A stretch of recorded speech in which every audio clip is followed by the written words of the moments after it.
The legendary rework has changed dead cells in a big way.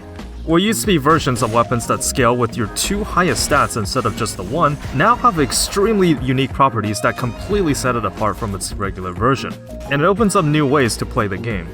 In this video, I'm going to be going over my personal top 10 favorite legendary effects in the current patch of the game.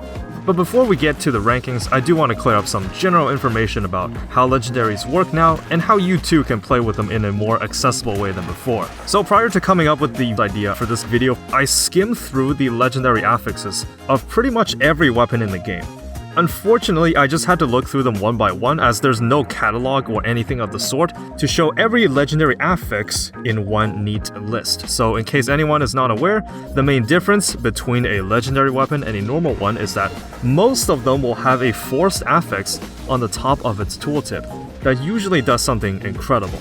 Most weapons in the game have a unique affix that's exclusive to the weapon, but not all of them.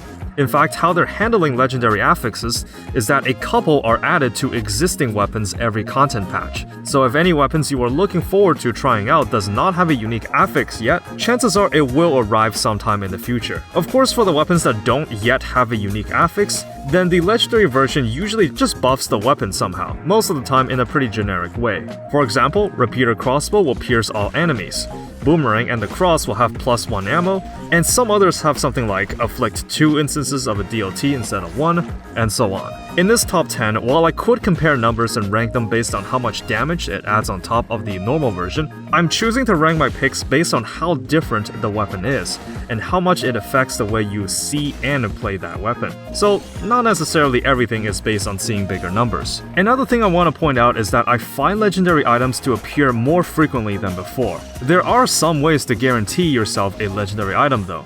Here are the methods that I know. If you manage to flawless a boss, then in the reward door, there will be a random legendary item. If you go to the Fractured Shrines biome after tussling with the Giant Stone Titan, you will enter a vault containing 3 legendaries, in which you pick one.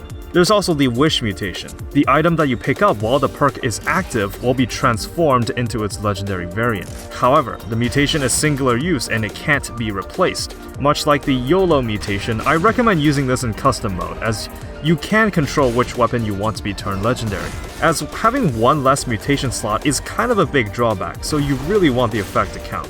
Now that you know how to get more legendary items and how I will be ranking them, let's get started with the list. Number 10. Holy Water. Normally, tossing this small bottle will create a small AoE of lingering flames. The legendary version applies fire to the entire horizontal platform that you're on. It says something pretty interesting for the flavor text, and it also includes a new animation where the screen flashes, lightning strikes, and the beheaded calls down its power. Now, the effect is not that strong, but I mainly picked it on this list just due to its incredible aesthetics and cool factor. It really shows they went the extra mile to make sure this legendary skill looks and sounds unique. If that's not a strong start to this list, I don't know what is. Number 9. Ice Armor. It doesn't expire until it's used or you pop it yourself. So, I'm a big advocate for Ice Armor. I think it's one of the best designed items in the game. It does such a good job of giving you survival options that some people run it with a glass cannon build in Tactics. It's the predecessor to the Foresight card, and how I like to think of it is that it's the extra bit of insurance to prevent you from losing a great amount of health. When Foresight was introduced, I was rolling my eyes, thinking, did they actually just add this to the game? A version of Ice Armor that doesn't expire is probably one of the most broken things in the game. They did nerf it, now you have to kill 8 enemies to regain the ability, instead of waiting for a short cooldown. The legendary Ice Armor is essentially a soft-core version of that. While I don't recommend using Wish to specifically fish for this item, it's still a very valuable pickup if it just happens to appear randomly. Number 8. Money Shooter. Pierces all, and you get bonus gold on every kill. So for a lot of ranged weapons, piercing is very valuable to have, because instead of hitting just one target with one shot, you can hit multiple targets with the same shot. You can almost think of it as like doubling your damage if you want to frame it optimistically. This is no exception to the Money Shooter. Since it costs you gold to fire the weapon, having Pierce All is extremely valuable to have. If you kill 2 enemies with the same shot, it's kinda like a buy one get one free discount. But pierces all enemies? No, that's next level. The bonus gold on kill is also a plus, as it makes the weapon a lot more self-sustainable. Number 7. Katana. it now deflects bullets. Just wanted to add that I actually saw the Morningstar has the same affix as well, but the katana is the first of its kind. With this affix, it essentially opens up a brand new playstyle for the weapon. Now you can unleash your inner Sekiro and use your katana to deflect projectiles. Similarly to the flashing fan, while it isn't exactly a brand new mechanic, it's really the flavor of it that earns its place on this list. I love using the katana, and this change only makes it sweeter. Number 6. Smoke Bomb. Killing while invisible refreshes the ability. So the only realistic use case for the regular version is maybe use it to burst down an enemy, or if you're cursed to make lifting it a little easier. They did nerf the damage scaling when you attack the boss while the smoke bomb is active, so that method of use is out of the question. What I'm trying to say here is that there's not too many uses for the current version of the smoke bomb, but with the legendary version, that's no longer the case. If you can keep eliminating enemies while invisible, you get to keep using the effect. Now that's a game changer. It's kinda like using the Predator mutation but on a skill instead. I do want to warn that the invisibility effect is gone whenever you attack, so you may have to watch how many attacks you do to make sure the effect actually refreshes. Number 5.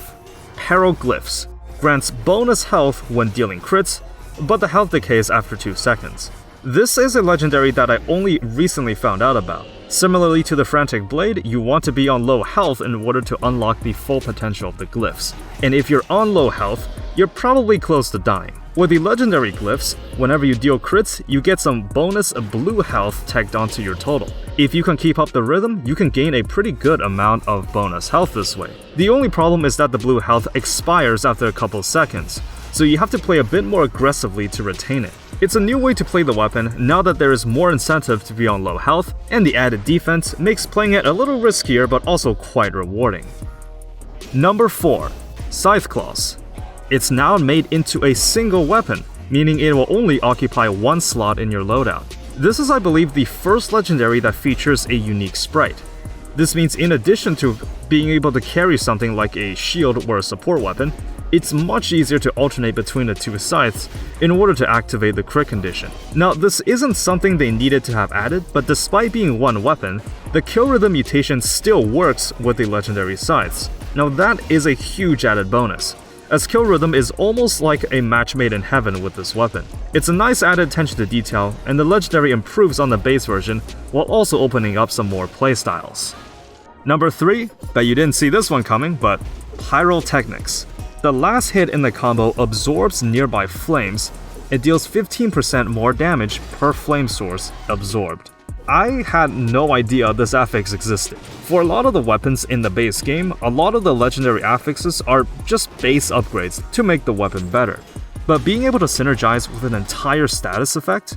Now that is above and beyond what I asked for. There's also a unique animation where your character sucks up the nearby flames and supercharges the last fireball. I don't believe Pyrotechnics is a weapon I've showcased on the channel, but maybe that's about to change real soon. I previously thought that the Fire Blast is just a slightly better version of Pyrotechnics, so I never really paid much attention to it. This essentially opens up a build where you try to become the ultimate arsonist and run as many items to apply fire as you can. Now that's a build I can get behind. Honing in on number 2, Greed Shield. Deals 1% of your gold count as bonus damage. So this is definitely one of the most interesting ones.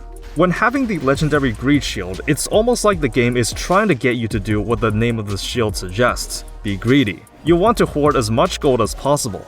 Now, I'm not sure if there's a cap of how much increase it allows, but as long as you have a sizable amount of gold, you'll be doing some impressive numbers. I would personally run this with the Gold Digger. It just feels like a combination that was made for the legendary Greed Shield. Overall, I love the new way you're forced to approach the game after having this, and it adds a lot of flavor to your run. Before I get to number 1, I want to give some shoutouts to the legendary items that didn't quite make the top 10. Nonetheless, I'd still check them out if you got the chance. First of all, I can't believe I'm saying this, but Cursed Sword. You do plus 300% damage, but you can't use any other weapon. This is probably the only time where I will unironically praise the Cursed Sword for being so unique. I still wouldn't pick it, given I don't exactly like being one-shotted as a legitimate mechanic, but hey, if you're feeling extra spicy, the legendary Cursed Sword will certainly give you a run for your money. Tombstone. Killing opponents with a grave effect will repeat said effect. So this will essentially give you the potential to fully screen wipe every enemy with one combo. It's fairly interchangeable with the Death Size legendary effect. It's basically a win more version of the weapon. It can feel really satisfying to pull off, just watching enemies die off screen, but overall I wouldn't call it that unique.